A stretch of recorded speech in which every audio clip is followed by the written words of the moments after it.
What's up, good movie lovers, and welcome to a movie review for Tree of Life. I'm going to try my best to review it because it does not follow dramatic structure. It is not a dramatic film. Most movies, and Hollywood has perfected this style of storytelling, follow dramatic structure, wherein there is a main character pursuing an objective with an opponent in their way. The main character has an underlying theme. Something on the inside of them is undergoing a change along with their external pursuit of a goal. There's a clearly defined genre: comedy, horror movie, action movie, and usually they have someone to talk to, someone to tell their problems to, and in that way we, the audience, gain access into their soul and connect to them. This movie does not have any of that. Now you might be saying, well, I saw in the previews Brad Pitt and Sean Penn, and yes, they're in here, and we see moments more so of Brad Pitt. Sean Penn we see in non-verbal scenes. He doesn't interact with anyone really in terms of conflict or drama, and he just kind of is walking around and riding elevators, and an architect, and he's hanging around in skyscrapers, and he seems to be going through some kind of spiritual experience, a nervous breakdown, something weird. Maybe it's 2012 and the end of time has come, and now everything is like reaching some kind of weird quickening moment, and it's all coming together. That's the great thing about this film. We draw our own conclusions towards its meaning, and because of that, it's very much like an Andy Warhol sort of deconstruction of movie making. It's very meta. It's a comment on existence, but a comment on the filmmaking process, the whole thing about things coming together to create meanings, the violent clashing of atomic particles, elements, and the resulting life that comes from that. Same thing goes with cinema, where you take image A and then put it next to image B, and we, the human species, also known as story-making machines, see these images and create our own story, our own meaning from them. That's one of the debates in movies, is that can you have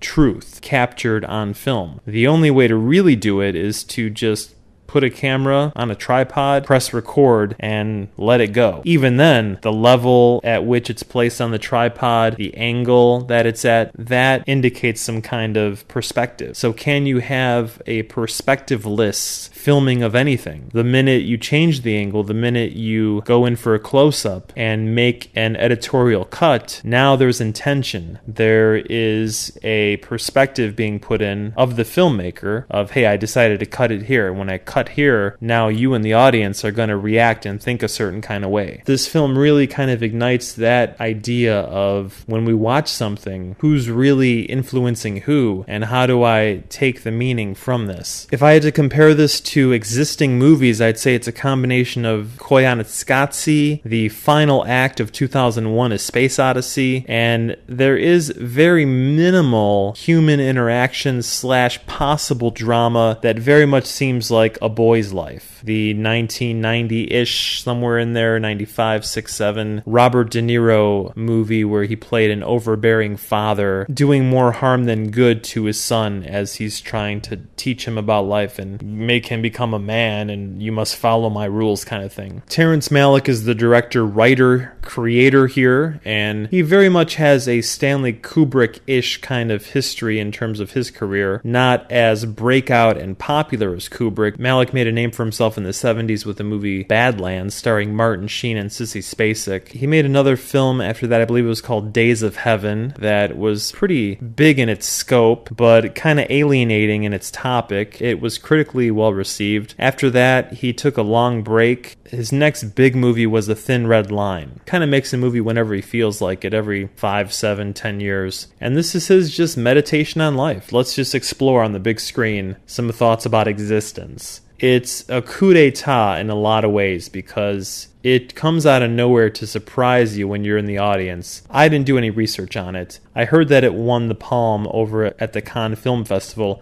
after being booed at its premiere, so go figure. Give the French some credit for thinking outside the typical mainstream way of honoring movies. But then again, this is something that is a very subjective, very personal movie for everyone who sees it. There are no two people who are going to get the same meaning from this movie. You can generally say that about any film, but specifically here, because this is very much like a Rorschach test. It's an ink blot. It's a lava lamp just molting and floating, and you get 10 people to watch a lava lamp and everybody's going to see something different. Or it's, when you're hanging out as a little kid in the park, laying on the grass, looking up at the clouds, and one person sees a lion, the other person sees an elephant, and someone sees an airplane. It's whatever you bring to it is going to highly influence what it means. Now, obviously, the film has been edited in such a way that the filmmaker decided this shot goes with this shot. There is some meaning Terrence Malick is trying to get across, but it's like the difference between someone saying, go up Randolph Avenue, make a left on Michigan, take a right on Congress, and stop at this address, versus someone saying,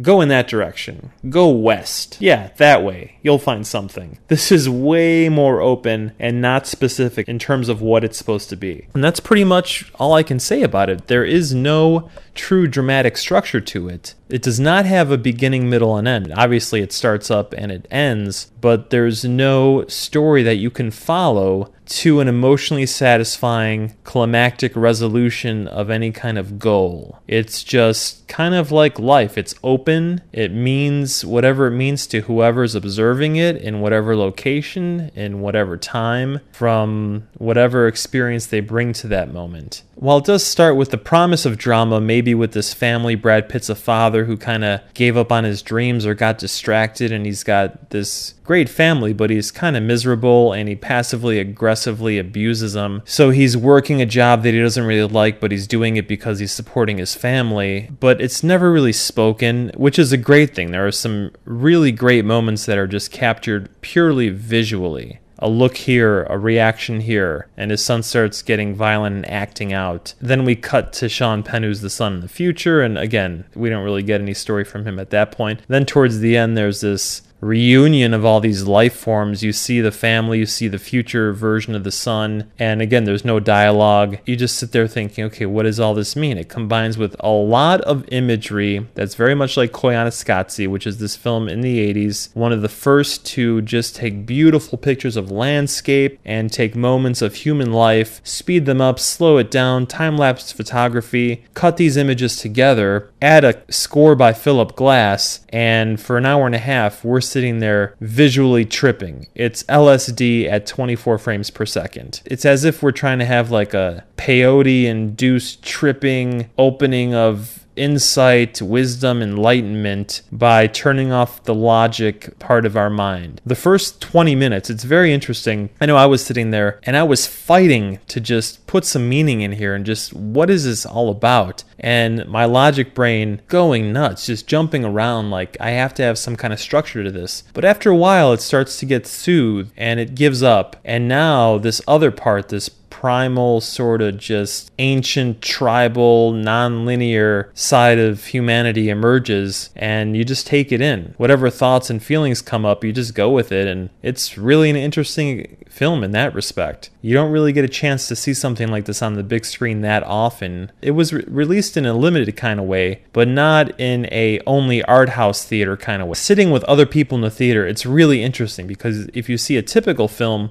everyone's usually on the same page, laughing at the same moment, tearing up at the same scene. But here, because it forces everyone to be so independent in terms of what this movie means to me or you or that person over there, you get a lot of different sounds and reactions around you. One person might be laughing, another person might be angry at, like, what is this? Other people might be walking out. At the end of the film, which ends in a very abstract way, I was waiting to see if there'd be cheering or silence, and it ended up being giggles, as if to say, I don't know what that was, I paid for it. It's definitely not the mainstream movie that we're used to. That was worth the theater experience alone, just going in and feeling that and sensing it and going through it. But there's not much to say beyond it. It does give a little bit of a wink to the Simpsons opening where Homer goes through the evolution of life and we for 30 minutes sit through single cells dividing and becoming multi-cell organisms, and we go into the nebulas and see space and the Big Bang and all this stuff, and it's very interesting and pretty ballsy in terms of filmmaking. Somehow Malick got the backing, this just got released. It won a major award. Brad Pitt is being talked about as being nominated for an Oscar. He does have a great performance. It isn't in a majority of the film. Again, most of the movie is abstract. But for what he does, it's very good. And he plays his role really well. And actors have won Oscars for even less screen time, so it is a possibility. What drives you to watch this movie is the philosophical aspect of it, is the experimental nature, is the non-linear thinking of it. We all have different motivations when seeing a movie, and in terms of dramatic structure, the reason we hang out in those films is because it's the character drive. It's the pursuit of the objective, the strong opponent, the actors even. We might see it because it has Julia Roberts and Tom Hanks, and I don't care what Larry Crown's about. I want to see those two actors together on screen. Or maybe the theme drive. You want to see a character be changed, have redemption, or fall from grace. Those are all drives that maintain our attention. Maybe genre. You want to see things blow up, or you want to be scared. Going in, you have to be ready for what it is, and it's definitely not your typical kind of film. Because it's abstract, can it win an Oscar? Can it be nominated for that? Sure. Anything could be nominated. It's on screen. But this really opens up interesting discussion in terms of what's cinema, what's art, and should anything be criticized? I'm going to say definitely. Dramatic films usually follow dramatic structure, so you can criticize them based on that. Dramatic structure has been around for thousands of years. It's been practiced and repeated and refined, so we now know what works best. And when films don't live up to their potential based on these guidelines, we can say, okay, they failed in this respect. This is totally subjective, and it's very experimental. It's tough to say, well, it sucks or anything. It's just not a linear movie. It's not a dramatic film. So it can't be criticized using that skill set. It shouldn't be applied. So therefore, you can't really say that it's horrible. With that, I will recommend checking it out in the theater because it's unique. It's interesting to be in a theater where everyone's having a different experience at the same time, where usually everyone's unified. Pretty fun. So matinee price, check it out. Pretty ballsy that Terrence Malick pulled this off. And do you really need to see it on the big screen? Probably not. You could check it out as a rental and you'd be fine. But just for what it is, why not? Give it a shot. It's interesting. There won't be a movie like this in theaters anytime soon on a bigger level with big stars. So with that said, consider yourselves advised. For Tree of Life, remember that StoryCorp always gives us more of what we pay for, so we should choose our movies wisely. And until next time, long live good movies.